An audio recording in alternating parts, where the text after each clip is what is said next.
경제 패권을 둘러싼 미중 간 경쟁 2라운드가 시작된 듯합니다. 미국 주도의 경제협력체 IPEF가 공식 출범하면서 중국이 불편한 심기를 노골적으로 드러내고 있습니다. IPEF가 대체 뭐고 여기 가입하면 우리 경제엔 어떤 득과 실이 있을지 꼼꼼하게 따져보겠습니다. 신환종 NH투자증권 FICC 리서치 센터장 나왔습니다. 센터장님 어서 오십시오. 네, 안녕하세요. 좀 어렵게 들려도 뭐 배울 건 배워야 될 것 같아서요. 네. IPEF, 이거 뭔가요? 네, IPEF는 인도 태평양 이코노믹 프레임워크, 그래서 IPEF인데요. 네. 말 그대로 중국을 제외한 인도 태평양 지역의 무역 질서를 미국 네. 중심으로 만들겠다. 기존에 중국 중심의 RCEP이라는 게 있거든요. 네. 자, 그래서 우리는 양쪽에 지금 다 가입한 셈으로 볼 수 있습니다. 우리나라가 가입하게 양쪽에 되는 다 셈으로. 가입을 한 상태다. 네. 이제 IPEF 이 이코노믹이 들어가니까 네. 뭔가 여기 가입하면 경제적인 혜택이 있을 것 같은 느낌은 드는데 뭐 들어가면 뭐가 좀 있습니까? 지금 당장은 경제 혜택을 보기는 어려울 것 같고요. 아무래도 앞으로 이루어질 그 경제 패권, 경제 안보 측면에서 미국 중심의 공급망에 이제 네. 우리가 편입된다라고 볼 수 있겠고, 중국 중심과 미국 중심의 이제 그 싸움이 벌어질 텐데 네. 어느 쪽이 우위가 될 거냐에 따라서 아마 그 혜택이 결정이 되겠죠. 그러니까 반도체 공급만 뭐 이런저런 골치 아픈 문제들이 있으니까 일단 모여서 한번 얘기나 해봅시다. 뭐 이렇게 보면 되겠네요. 하지만 네. 중국은 빼고. 네, 그래서 얘기를 해보고 아마 그대로 이렇게 무역 질서가 이제 미국 중심으로 네.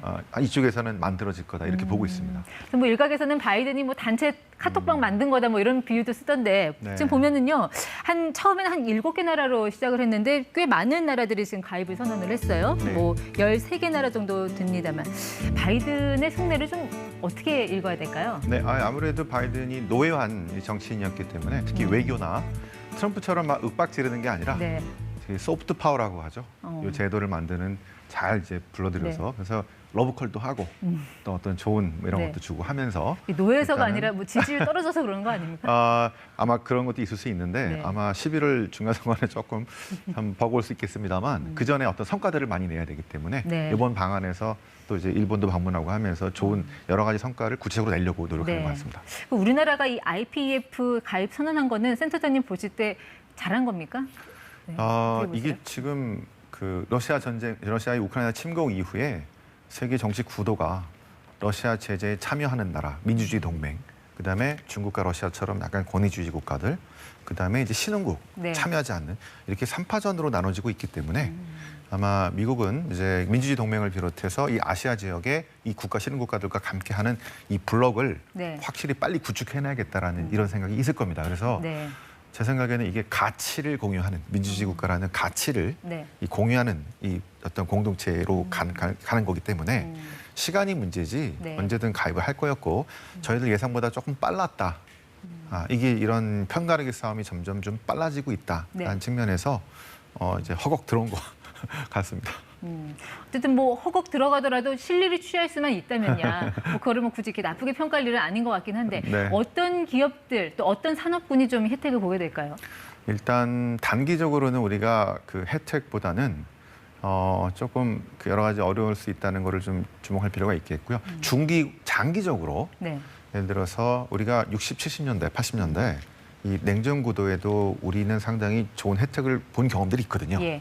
그처럼 앞으로 이제 민주주의 동맹 또 이런 그 미국 중심의 어떤 무역 질서에서 네. 제조업 기반이 강한 우리나라가 구체적으로 아주 어떤 산업군? 배터리 또는 네. 뭐 그 자동차 그다음에 반도체 같은 아주 제조업에서 중요한 역할들을 할 수 있기 때문에 예. 중장기적으로는 상당히 의미가 있는 이런 협정이라고 할 수 있을 것 같습니다. 네. 주로 우리가 이제 반도체, 배터리 같은 제조업 기반을 많이 이야기하지만 네. 혹시 센터장님 보실 때 의외로 여기서도 좀 기회가 나올 수 있다 하는 업종이나 산업군이 또 있을까요? 저는 개인적으로 컨텐츠를 상당히 좋아합니다. 우리나라 컨텐츠, 네. BTS라든가 아니면 영화라든가 드라마 네. 같은가 상당히 경쟁력이 있겠고요. 이게 저희가 제조업 만드는 기술뿐 아니라 이런 것들을 만드는 네. 놀랍기 때문에 지금 그래서 우리가 그 전 세계에서 우리나라의 컨텐츠들을 좋아하는 것들도 네. 가치를 같이 공유하고 있는 외곽에서 아주 신선한 예를 들면 이런 BTS 것들, 같은 거? BTS 같은 네. 우리 영화, 드라마 같은 이런 것들이 앞으로 이런 흐름에서 상당히 좋은 성과를 낼 수 있지 않을까 이렇게 기대하고 과거에 이제 있습니다. 비트즈가 그 소비에트를 흔들었던 것처럼 맞습니다. 그런 걸 말씀을 하시는 것 같군요. 네. 자, 그런데 이제 한 가지 걱정되는 게요. 이 IPEF 출범을 정말 눈을 부라리면서 보는 나라가 있지 않습니까? 네. 중국. 네. 네.